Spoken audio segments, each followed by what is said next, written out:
Orang dulu Datuk tengok lah, kalau macam contoh kan, dia berlayar dekat laut pun, dia tak perlu ada kompas apa, sebab dia guna Dia tengok bintang. bintang. Tu yang apa ni, dia orang panggil Panglima Hitam. Panglima Hitam ni yang Ya. dulu dengan Magellan Kalau Datuk yang tengok mengelilingi kan, dunia.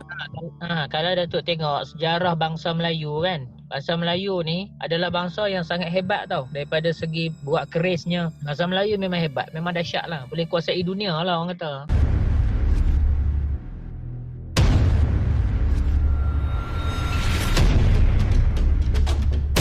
Assalamualaikum Ustaz. Ya, Waalaikumsalam. Okey Ustaz, minggu ni sembang mistik kita ni minggu terakhir. Tapi yang macam minggu lepas Ustaz dia cakap pasal numbers tu. Apa benda yang Ustaz number tu, yang pasal nombor-nombor tu, macam tu semua. Mungkin yang itu pun juga boleh kita buat untuk kongsi dengan kita punya sahabat-sahabat yang menonton kita secara live. At least adalah ilmu-ilmu baru kan untuk mereka. Ustaz okey ke? Saya okey dah tu. Cuma itulah perkongsian-perkongsian yang apa tu kita panggil pengkajian-pengkajian baru ni saya minat lah. Untuk orang-orang explore untuk orang-orang baru kan, penerokaan. Yang mana ulama-ulama dulu dia dah buat benda ni. Cuma kita tak buat pengkajian, jadi kita tak nampak. Jadi bila sampai keadaan sekarang ni, saya nak sharing lah benda ni supaya semua orang boleh nampak kan, dan boleh tahu pengkajian yang dibuat oleh ulama-ulama dulu. Ini dia berkaitan dengan ilmu falak juga ke Ustaz? Ya, dia ada kaitan. Macam-macam ilmu falak ni orang kaji bintang, kaji alam semua tu kan. Ya. Orang dulu dia mana ada apa ni, tapi dia pengkaji-pengkaji ni yang membuatkan benda yang dah lama ditinggalkan oleh manusia. Apabila ada sains ni kan, dia orang terus pergi kepada sains, sedangkan benda tu dah boleh buat dengan pemikiran, dengan pengetahuan sebenarnya Ustaz. Betul. Jadi dulu kalau Datuk tengok kan, kalau kita panggil pelepah kelapa kan, kalau jatuh, orang dulu boleh tahu berapa dia punya dia. Daun dia yang jatuh tu, dia orang dah boleh baca dah apa dia punya ni dia.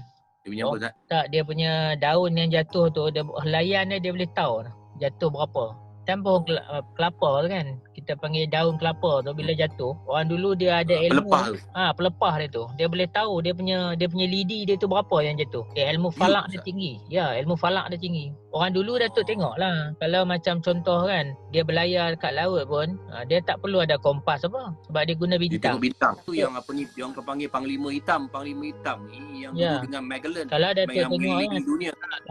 Kalau Datuk tengok sejarah bangsa Melayu kan, bangsa Melayu ni adalah bangsa yang sangat hebat tau. Daripada segi buat kerisnya, bangsa Melayu memang hebat, memang dahsyat lah, boleh kuasai dunia lah orang kata. Sebab saya ada seorang pensyarah saya, Dr. Muati. Dia memang kaji sejarah Melayu. Memang dahsyat lah, dia cerita satu-satu macam mana keris Melayu punya tu. Memang dahsyat Datuk. Lagi satu Datuk, sekarang ni kan, baru ni saya ada perbincangan dengan Prof Azhar. Dia kebetulan sekarang ni dia sedang menurunkan ilmu mak kilau. Ilmu mak kilau, iaitu mak kilau baru tayang ni pun ada ilmu mak kilau juga. Program tu sebenarnya program tu sebelum daripada filem Mak Kilau lagi. Jadi Prof Azhar ni dia ada keilmuan daripada segi ilmu mak kilau, dan dia buat program dengan cucu mak kilau. Saya tak ingat nama dia apa. Program tu dia buat dekat University Lincoln. Tapi orang Melayu dahsyat lah tu. Daripada segi urutan dia, daripada segi mandi embun dia, memang dahsyat lah. Maknanya kita mencongkel balik perubatan Melayu yang telah dilagang oleh ulama-ulama kita dulu. Kalau tengok bangsa Melayu ni ada dikatakan bangsa awal. Bangsa yang di antara bangsa nombor 1, nombor 2 paling awal di dunia ni. Betul? Nombor dua terawal. Sebenarnya bangsa Melayu tu banyak orang ingat, sebab saya tengok juga tu ada satu profesor yang perempuan tu, dia bercerita lah, dia kata bangsa Melayu ni bukannya daripada luar datang ke Melaya ni, ke tanah Melayu, tapi daripada tanah Melayu dia merebak, dan orang-orang Red Indian, orang-orang Hawaii ada DNA Melayu. Ya, betul. Tapi mungkin Melayu yang satu ketika dulu dia bukan Islam lah kan. Ya, betul. Bangsa tu Melayu tapi dia bukan Islam. Tapi dia punya macam kehebatan dia, macam kita tengok bagaimana kehebatan pada zaman Kesultanan Melaka kan. Betul. Sampaikan laut tu dipanggil Selat Melaka. Maknanya dulu satu empire Melaka ni di antara empire yang paling besar, yang paling kuat, yang paling ekonomi, yang paling dahsyat di dunia. Sebab tu dia didatangi oleh orang-orang seperti Belanda, Portugis, British, Jepun untuk conquer tempat ni, kerana ini tempat Melaka ni satu pelabuhan perdagangan yang paling hebat di dunia, yang paling hebat di dunia. Betul. Jadi mungkin satu hari nanti saya pun nak bawa kisah pasal Melayu ni.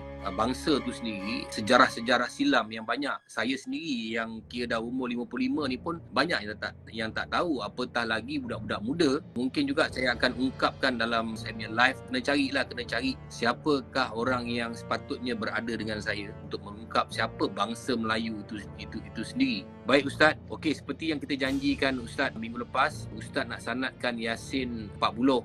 Ya.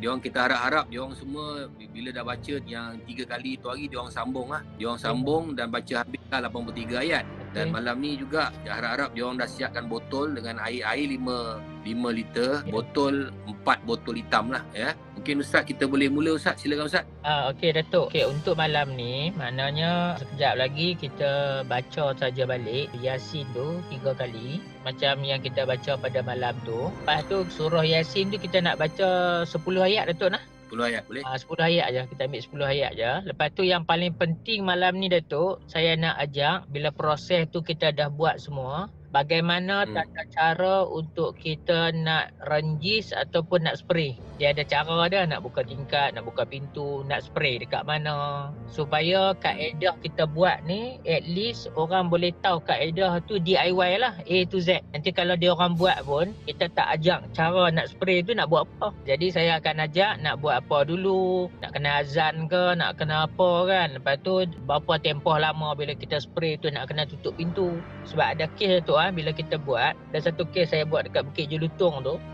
Dia pergi berdiri dekat pintu tu. Pintu nak keluar masuk tu, dia berdiri dekat pintu. Jadi benda halus tu tak boleh keluar. Akhirnya kerusi, kita panggil kerusi bos tu, kan kerusi tu kan boleh berpusing. Dia ada roda kan. Dia punya kerusi tu berpusing sendiri, ligat macam tu, macam kipas angin. Masa tu kebetulan saya sedang bawa praktikal anak-anak murid saya. Selalunya macam malam ni kan, okey, kita buat, masa kita buat nanti kan dia orang kena renjis air tu, kena spray. Jadi semasa dia orang buat benda-benda macam tu kalau ada tindak balas ketika mana dia sedang buat, jangan takutlah. Katalah lepas saya ajak tu semua, dia orang nak spray. Spray, kalau spray malam dia tutup lampu sebagai contoh. Bila dia tutup tu Datuk, maknanya dia bagi signal lah ada benda tak kena kat situ. Jadi jangan teruskan untuk kita nak buat spray tu. Nanti kena jumpa saya. Sebab yang tu lawan dia saya je.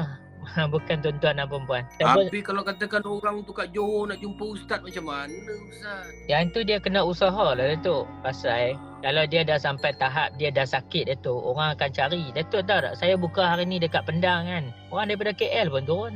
Saya tanya dia. Tapi kalau kata kat Johor tu tak ada ke ustaz yang anak murid kat Johor yang boleh tolong? Dia sebenarnya Datuk, konsep macam rawatan saya ni, pesakit tak perlu datang. Saya akan ubat. Contohlah saya bagi tahu, macam pulih rumah dengan pagar rumah Datuk tengok. Pulih rumah dengan pagar rumah ni, saya punya kaedah, orang tak perlu datang pun. Sebab cuba Datuk fikir, kalau saya guna pendekatan nak pulih rumah orang, nak pagar rumah orang dengan cara saya nak pi, macam mana saya nak rawat dalam skala besar? Datuk cuba tengok kalau kaedah saya ni nak rawat satu Malaysia ni 1% daripada 32 juta rakyat Malaysia, maknanya 320,000 orang. Bolehkah saya nak rawat dalam tempoh yang terdekat ni? Jadi Allah bagi akal kat kita, ajak macam mana cara untuk kita rawat 1% yang ada dekat Malaysia. Saya bukan nak rawat ramai Datuk. Saya hanya nak rawat 1% daripada 32 juta rakyat Malaysia. Saya ada kaedah dan pendekatan macam mana nak buat.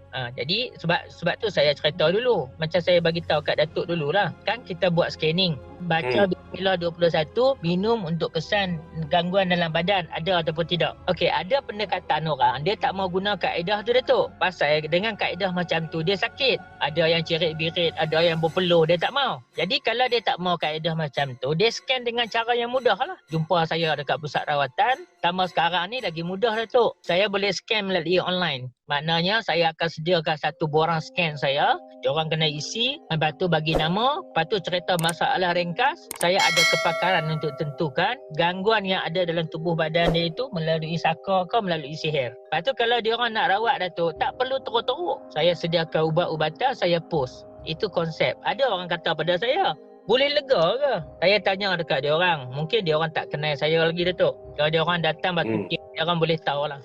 macam mana orang yang tak boleh berjalan Datuk. Bila saya dah mula proses sampai boleh berjalan. Cuma yang jadi masalahnya, segelintir orang ni Datuk, dia terlampau ta'assub dengan saya. Tu pun saya takut juga. Pasal sakit ni Datuk, orang sakit macam Datuk lah. Kalau sakit tak boleh bangun, sakit tak boleh berjalan, ubat macam mana pun kita akan beli. Macam itulah orang mengharapkan saya. Datuk cuba bayangkan kalau berlaku kanser sebagai contoh, berlaku ketumbuhan ni kira kira climax lah ni, yang tinggi-tinggi. Nak kena operation takut apa semua. Tapi saya rawat, saya kecutkan ketumbuhan tadi, tapi dengan syarat lah benda tu ada kaitan dengan gangguan. Baru saya ambil kes. Jadi bayangkan daripada dia kena operation, dia tak perlu operation. Sebab tu saya takut Datuk dalam nak rawat ni. Sebab kita boleh rawat ramai orang, tapi kita tak mau ambil semua kes. Saya hanya nak ambil pertama orang yang betul-betul nak rawat. Yang kedua orang yang dah pergi hospital, doktor tak dapat kesan, baru saya ambil kes. Okey Datuk. Ustaz, jom. Kita mula dulu. Okey macam ni nah. Semua kita nak ambil bacaan sanad ni mudah aja. Kalau siapa yang ada Yasin, tolong buka surah Yasin. Kita nak baca ayat 1 sampai ayat 10 je, tak banyak, sekejap ya. Lepas tu nanti kita lepas baca apa semua, kalau botol air tu kalau dapat buka, kita buka lah. Kalau ada barang-barang apa, limau ke, asam keping ke apa benda, tak je depan tu. Nanti saya akan ajak macam mana nak adunkan. Lepas tu saya akan ajak macam mana nak spray. Boleh Datuk? Okey Datuk, macam biasalah Datuk. Saya pemberian sanad ni, saya nak minta Khairuddin baca lah Datuk yang minggu lepas. Okey guys, pada korang semua boleh ambil surah Yasin. Saya pun ambil surah Yasin. Saya akan panggil Ustaz Khairuddin masuk. Ya. Datuk, So, semua orang standby. Ada yang tanya dekat sini, macam mana kalau perempuan tu dia period? Malam ni boleh baca ataupun tidak? Okey, mudah aja. Kalau perempuan yang period malam ni, dia boleh baca dengan niat zikir.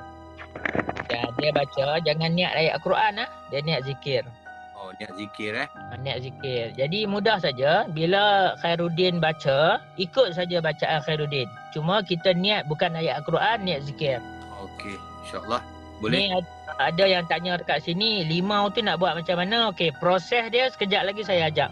Kita ambil sanad dulu, lepas tu kita proses buat semua dulu. Saya ajak tata cara apa semua. Lepas tu baru bahan-bahan tu kita bagi tahu macam mana nak buat. Assalamualaikum Ustaz. Waalaikumsalam warahmatullahi. Khairuddin, mudah je Khairuddin. Yasin tu ulang 3 kali. Lepas tu Yasin ulang 3 kali. Lepas tu Khairuddin baca ayat 1 sampai ayat 10. Waja'alna min baini aidihim sadda tu ulang 7 kali. Lagi satu Datuk, takut orang salah faham. Apa Yasin 40? Yasin 40 ni Datuk, sebaiknya bila kita ada satu hajat besar, kita kumpulkan 40 orang. Kita baca Yasin sebanyak 40 orang. Tapi saya nak cerita, dalam keadaan kecemasan, guru saya ajak nak kumpul 40 orang, payah Datuk. Jadi ulama kita, dia bagi petua, iaitu Yasin itu diulang 40 kali, maka dia punya nilai kuantiti dia itu sama seperti 40 kali. Ini helah para ulama kita. Lah kalau Datuk tengah-tengah malam nak cari orang 40 orang baca, mana dan? Sebab saya takut apa tu? Takut nanti orang tanya kenapa. Jadi ulama dia buat ada helah dia. Ada sebab musabab dia. Maksudnya Yasin 40 tu, Yasin tu baca 40 kali tapi kena habis kalau surah Yasin tu. Kena habis. Jangan Yasin 40 je kan. Yasin 40 kali tak jalan lah kan. Maknanya yang air tu kena habis lah kan. Ya, kena habis. Okey Khairuddin, boleh ke mula? Okey, waja'alna 7 kali ulang Ustaz Waja'alna 7 kali. Okey. Full ke Ustaz waja'alna tu? Waja'alna tu full, ayat tu full. Baik. Okey. Yang ni dipanggil tata cara Datuk nah. Okey, semua harap bersedia. A'udzubillahi minasyaitonirrajim.